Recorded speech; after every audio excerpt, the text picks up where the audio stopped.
Good morning, everyone. I'm Congressman Joe Crowley, Chair of the Democratic Caucus, joined by the Vice Chair of the Democratic Caucus, Linda Sanchez. We're here coming on the heels of the President's proposed budget, and what we really are seeing is a missed opportunity, coming on the heels as well as the Republican tax scam, where they have taken over $2 trillion and squandered that on the wealthiest in our nation. 83% of the benefits going to the wealthiest 1% and the wealthiest multinational corporations in the history of the world.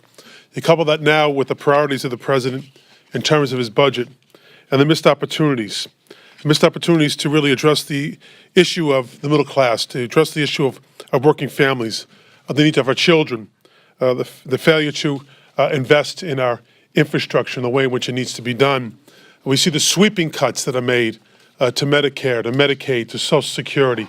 It is really not preparing the American people for their health needs and nor for really any of the needs that they need to have met. There is really an attempt here to bankrupt the United States, in my opinion. And in the end, I think the American people will see through the failure that this budget fails to meet the needs of the middle class, of working families, of children. And it really is demonstrable of the crumbling leadership of this administration. And with that, let me turn it over to my colleague from California, Ms. Sanchez. Thank you, John. Thank you. So happy Valentine's Day, everyone. Oh, yeah, happy Valentine's Day. I forgot. Unfortunately, the American people got a pretty nasty Valentine from our president. His budget proposal is an irresponsible approach to dealing with the challenges that American families face every day. It makes massive cuts to Medicare, to Medicaid, food stamps, and other crucial social programs, while providing funding for a useless wall, which is just another example of the president's misplaced priorities. It's one sick way of showing love. The president's budget proposal is a staggering feat of incompetence because it manages to make massive cuts while also increasing our national debt by at least $7 trillion over the next decade. It's clear that the Republicans in both the Congress and the White House can't get their numbers straight. This budget proposal is completely out of touch with the needs of hardworking families, and I think it illustrates very clearly who the Republicans are fighting for, and it's not the middle class. With respect to transportation, our country can't meet the needs of the 21st century with a 20th century infrastructure. There is a strong bipartisan support to rebuild our nation's roads and bridges, but the proposal that the president has put forth fails to provide any substantial funds necessary to actually pay for building projects. Cities and states cannot cash in on an empty promise for real money. And finally, with respect to DACA and the Dreamers, I know that the Senate is working on a bipartisan bill, but I'm greatly frustrated and disappointed that the Republican leadership has continued to stubbornly stand in the way of a bipartisan agreement on securing the futures of Dreamers here in the House. I've said it before that Paul Ryan is the sole impediment to us passing a bipartisan bill that would give the relief that Dreamers need and deserve. He continues to block any bipartisan legislation from coming to the floor of the House. I believe there is enough support among the Democratic caucus, along with Republicans, that we could pass a solution for the Dreamers. But yet again, the leadership, or lack of leadership, I should say, on the House side in Speaker Ryan is continuing to thwart that attempt. All we are asking for is for a vote. If given the opportunity, I know that the votes are there and that we could get a bill to the president's desk. We just need a vote in the House. Speaker Ryan needs to give us a vote.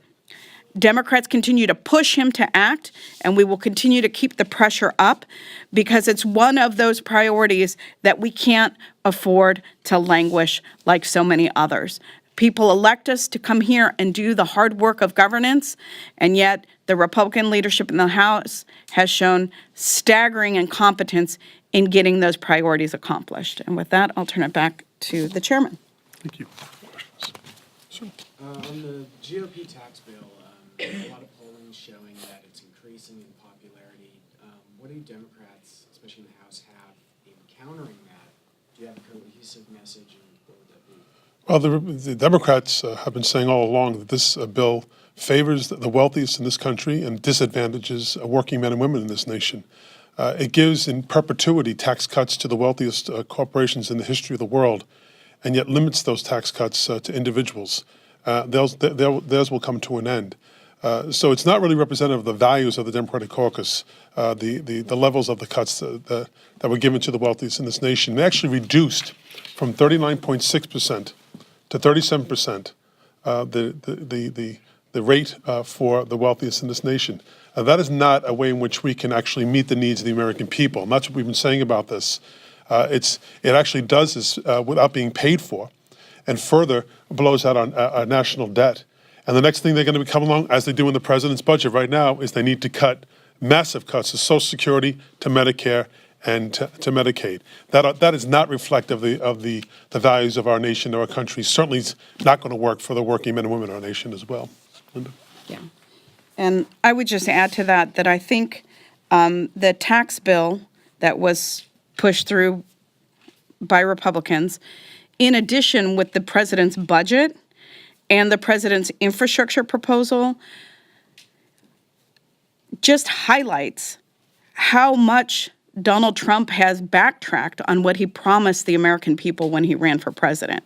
He promised a robust infrastructure bill that would create employment. He promised to create jobs in this country and keep jobs in this country. His tax plan, his budget, and the infrastructure plan all show that none of that will happen. You hear about these multinational corporations who, under their tax plan, now have a lower rate on foreign income. So they have every incentive to move their operations to foreign jurisdictions where they can pay less taxes after getting a massive tax cut already here in the United States. So I think Democrats have every opportunity to highlight, even though people got a little bit more in their paychecks, some people a whole whopping $1.50. They understand that the bulk of the benefits did not go to the middle class as was promised to them. It went to the wealthiest, who then continued to game the system for their own benefit. The jobs aren't created. The wages haven't increased. We've heard selective stories about bonuses. Bonuses are not guaranteed. They're not permanent increases in wages. They're one-offs. And so, again, I think that Americans, when they have all this information put in front of them, are going to understand just how far the president and Republicans have gone to disadvantage the middle class, the very people who they promised to be champions for.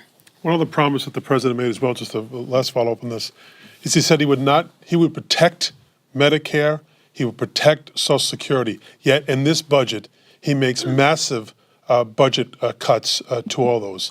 And that's another failed promise by this president.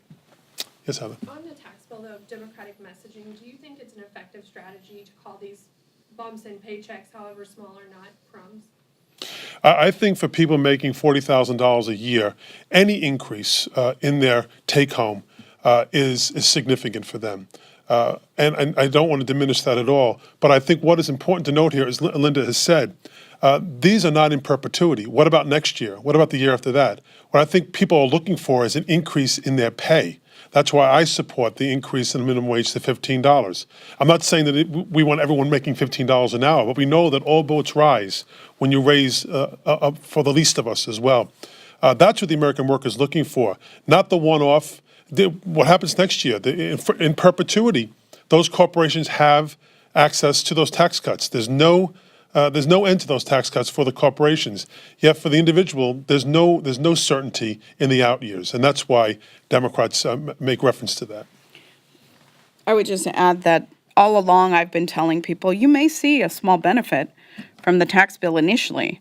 You may get a shiny new dime or nickel, and they may say, look, this is your benefit that you get out of this tax bill, while the wealthiest Americans and multinational corporations are shoving $100 bills in their pockets, and they're laughing as they walk out the door, because if you look at the comparison, yeah, getting a nickel or a dime is better than not, but if you look at who gets the bulk of the benefit, corporations, wealthy individuals, they got the whole loaf of bread, and you got, crumbs.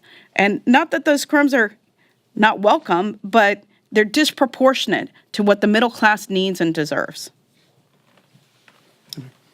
On immigration, can you update us on where you are and where the caucus is on the contours of what you would accept at this point? Because there seems to be a disagreement. You know, Durbin Graham offered their bill, and it has the, those 4 pillars, those 4 planks. And Nancy Pelosi endorsed that framework.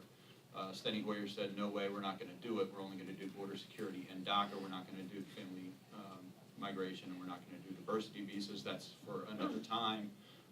So there does seem to be this conflict. I think I don't take the notion there was a conflict. I think what we wanted to see happen is something happen in the Senate. Mitch McConnell promised that he would bring an open process to the Senate floor. The House and the Senate are completely 2 different animals. What was promised there was not promised here. So I think there was some, movement in the Senate, and we were hopeful. But I will say this: the failure to address the needs or the issue of DACA will be squarely upon the heads of McConnell and Ryan if they fail to meet the needs of the DACA individuals. The American people expect that, and it will be their legacy if they fail to do that. So that's why they're moving on this. They know that they have to do something. They know over 80% of the American people support some type of permanent fix for the issue of the DACA recipients. And I believe that's why I think Mitch McConnell's not an idiot. He understands that part. But if they fail to actually get something done, it'll be on their heads. Linda? Yeah.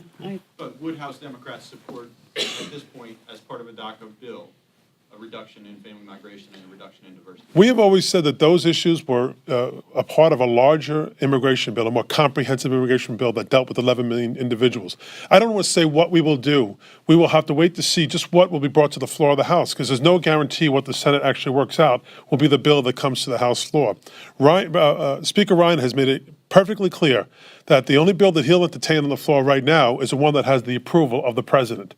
We believe that that'll be a very conservative bill, to say the least, probably more in lines with what they've been working on so far. And so I don't want to speculate. We have to wait and see what the bill looks like before we can make comment on it. But I would say to you that I am for family unification. I am for diversity visas. I see the value that they have brought to our nation and keeping families together and giving opportunity to countries that have been in the past discriminated against. I would just add very briefly to that. All along, we have said, look, there is overwhelming consensus among American people that they want to see a permanent fix for Dreamers. So let's focus on Dreamers with some elements of border security. Keep it very narrowly focused, because once you wade into all these other things that they want or we want, it gets complex and you lose consensus. So in my personal opinion, I think we're better to stick to narrow focus, and we'll deal with the thornier issues that we can't agree on in a comprehensive immigration bill. But let me tell you, the Speaker Ryan continues to push this Goodlatte bill, which not even, I think, a majority of the Republican caucus supports. It's not a bipartisan bill, and he's dreaming if he thinks that is a solution. I say, give us a vote. Put all the pieces of legislation, put the Clean Dream Act on the floor, put the Hurd-Aguilar bill on the floor, put Goodlatte on the floor, and I guarantee you, play Queen of the Hill. Which bill gets the most votes? It's not going to be the Goodlatte bill. It's going to be one of the bipartisan bills. But he has steadfastly refused to govern as Speaker of the House, and he continues to stick to the disgraced former Speaker Hastert's rule, which is that nothing comes to the floor that a majority of the majority doesn't support, which means essentially that the most conservative members of the House get to hold the rest of Congress and the rest of the country hostage. Give us a vote on a bipartisan bill. Show your cards, do something. I also would not support the Goodlatte bill in any circumstances. Yes. It looks like the spokeswoman for United We Dream says that if DACA protections are tied to limits on legal immigration, Democrats should just say no. Do you agree with that? Again, I think if we keep the bill focused narrowly, we don't even have to confront that. We can save that issue for a more robust discussion about updating our immigration system and doing comprehensive immigration reform. Again, we don't need to make it complicated. Keep it simple. Keep it to what we have consensus on. Give us a vote on what we have consensus on, and we can provide a solution. Save the thornier issues for another day. Thank you all.